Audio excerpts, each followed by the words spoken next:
Hello दोस्तों, कहानी सुनिए चैनल से। आज आप सुन रहे हैं रविंद्रनाथ टैगोर जी की कहानी गिन्नी। उस दिन उनकी गुड़िया की शादी थी।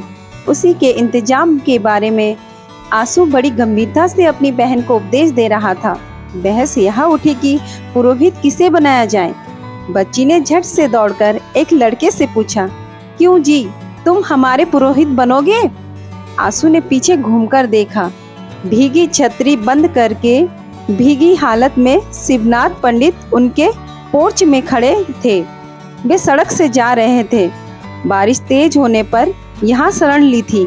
बच्ची ने उनसे गुड़िया की शादी में पुरोहित का काम करने का प्रस्ताव रखा था।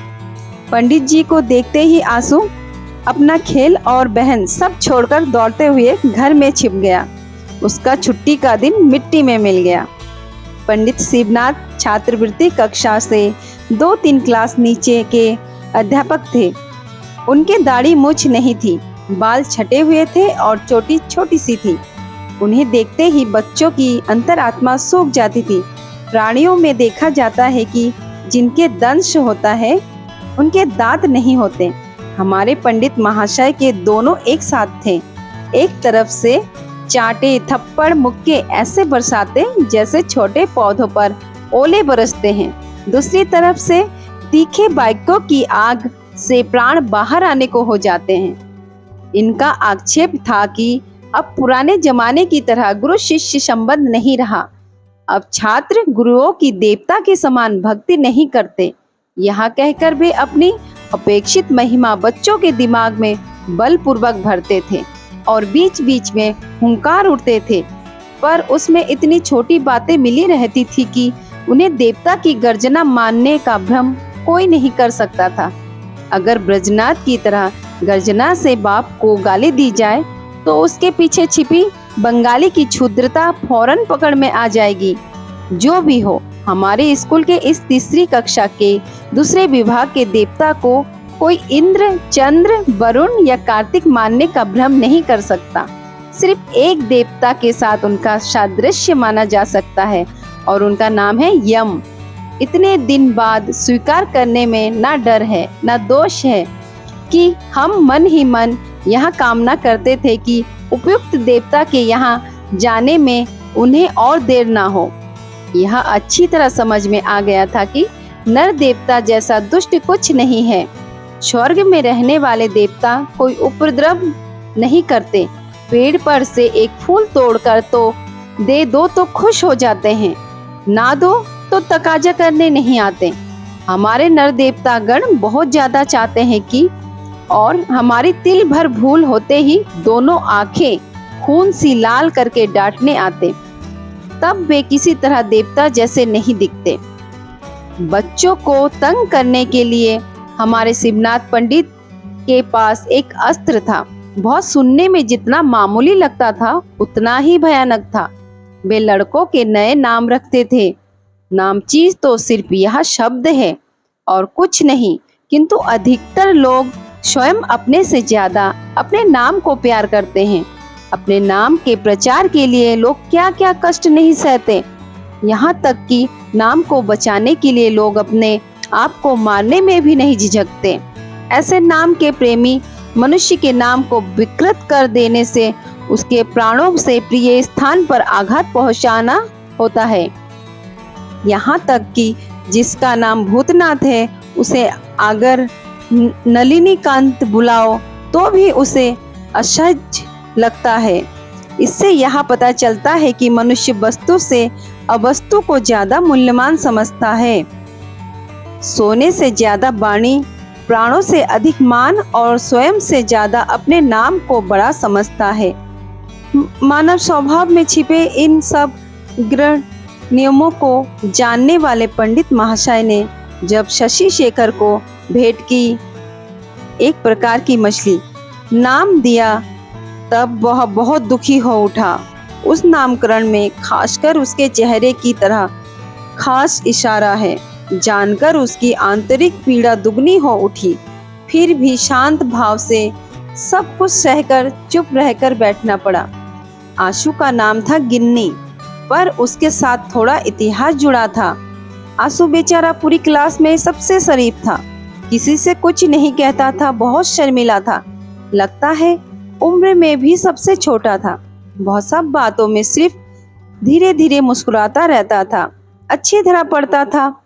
स्कूल के बहुत से लड़के उससे दोस्ती करने को तैयार रहते थे, पर वह किसी लड़के से साथ नहीं खेलता और छुट्टी होते ही पल भर की देरी किए बिना घर चला जाता था। पत्ते के डोने में एक मिठाई और कांसे के छोटे से लोटे में पानी लेकर ठीक 1 बजे घर से दासी आती थी। आशु को इससे बहुत शर्म आती थी। दासी के लौटने पर उसकी जान में जान आती थी। वह स्कूल का छात्र होने के अलावा भी कुछ है, यहाँ स्कूल के लड़कों के सामने व्यक्त करना उसे अच्छा नहीं लगता था। वह घर का कुछ है, माँ बाप का बेटा है, भाई बहनों का भाई है। यहाँ जैसे गुप्त बात है, यह बहुत साथियों को बताना नहीं चाहता था। उसकी यही कोशिश रहती थी। पढ़ाई लिखाई के बारे में उसमें कोई कमी नहीं थी, सिर्फ कभी कभी क्लास में आने में देर हो जाती थी और शिवनाथ पंडित जब इसका कारण पूछते तो वह कोई ठीक जवाब नहीं दे पाता था, इसलिए बीच बीच में उसकी बहुत भर्त्सना की जाती थी। पंडित उसे घुटनों पर हाथ रखकर पीठ नीची करके बरामदे के सीढ़ियों में खड़ा कर देते थे। चारों क्लासों के लड़के उस शर्मीले अभागे बच्चे को इस स्थिति में देखते थे। एक दिन ग्रहण की ड्यूटी थी। उससे अगले दिन स्कूल आकर पंडित जी महाराज चौकी पर बैठे और दरवाजे की तरफ देखा। एक स्लेट और स्याही के दागों वाले कपड़े के थैले में किताबें कसकर पकड़े हुए और दिनों से ज्यादा सकुचाता आशु क्लास में घुस रहा था। शिवनाथ पंडित ने सूखी हंसी हंसते हुए कहा, ये लो गिन्नी आ रही है। इसके बाद पढ़ाई खत्म होने पर छुट्टी से पहले उन्होंने सब छात्रों को संबोधन करके कहा, सुनो, तुम सब सुनो। धरती की सारी गुरुत्वाकर्षण शक्ति पूरे जोर से बच्चों को नीचे की तरफ खींचने लगी, पर बेचारा आंसू उसी बेंच पर ऊपर धोती की चुन्नटे और दोनों पैर लटकाए पूरी क्लास के बच्चों का निशाना बना बैठा रहा। अब तक आंसू की बहुत उम्र हो चुकी होगी और उसके जीवन में बहुत से ज्यादा बड़े सुख दुख व लज्जा के दिन आए होंगे, इसमें संदेह नहीं है, पर बालक के हृदय की उस दिन की स्थिति के इतिहास की किसी दिन से तुलना नहीं हो सकती। मामला बहुत मामूली था और 2 बातों में खत्म हो जाता है। आशु की एक छोटी बहन है, उससे छोटी हमउम्र ना कोई बहन है ना सहेली, अतः वह आशु के साथ ही खेलती रहती है। आशु वगैरह के घर पर पोर्च लोहे की रेलिंग और एक गेट में है। उस दिन खूब बादल और बारिश थी। हाथों में जूते और सिर पर छतरी लगाए जो 2-4 पथिक सड़क पर चल रहे थे, उन्हें किसी तरफ देखने का समय नहीं था। बादलों से अंधेर बारिश की आवाज वाले उस छुट्टी के दिन आशु और उसकी बहन पोर्च की सीढ़ी पर बैठे खेल रहे थे। उस दिन उनकी गुड़िया की शादी थी। उसी के इंतजाम के बारे में आशु बड़ी गंभीरता से अपनी बहन को उपदेश दे रहा था। बहस यहाँ उठी कि पुरोहित किसे बनाया जाए। बच्ची ने झट से दौड़कर एक लड़के से पूछा, क्यों जी, तुम हमारे पुरोहित बनोगे? आशु ने पीछे घूमकर देखा। भीगी छतरी बंद करके भीगी हालत में शिवनाथ पंडित उनके पोर्च में खड़े थे। वे सड़क से जा रहे थे। बारिश तेज होने पर यहाँ शरण ली थी। बच्ची ने उससे गुड़िया की शादी में पुरोहित का काम करने का प्रस्ताव रखा था। पंडित जी को देखते ही आशु अपना खेल और बहन सब छोड़कर दौड़ते हुए घर में छिप गया। उसका छुट्टी का दिन मिट्टी में मिल गया।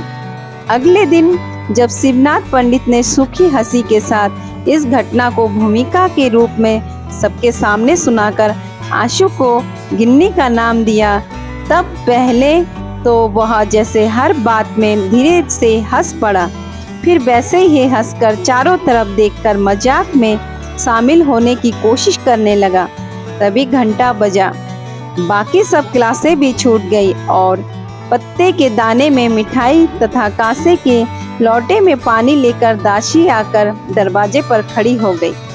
तब हंसते हंसते उसका मुंह कान सब लाल हो उठे, दुखते सिर की नसें फूल उठी और उमड़ते आंसू किसी तरह रुकने को तैयार नहीं हुए। शिवनाथ पंडित आराम गृह में नाश्ता करके निश्चितता से तंबाकू पीने लगे। लड़के खूब मजे से आशु को घेरकर गिन्नी गिन्नी करके चीखने लगे। बहुत छुट्टी के दिन छोटी बहन के साथ खेलना आशु को जीवन का सबसे लज्जाजनक भ्रम लगने लगा। धरती के लोग किसी भी समय उस दिन की बात भूल सकेंगे, ऐसा उसे विश्वास नहीं हुआ। आप अभी सुन रहे थे रविंद्रनाथ टैगोर जी की कहानी गिन्नी।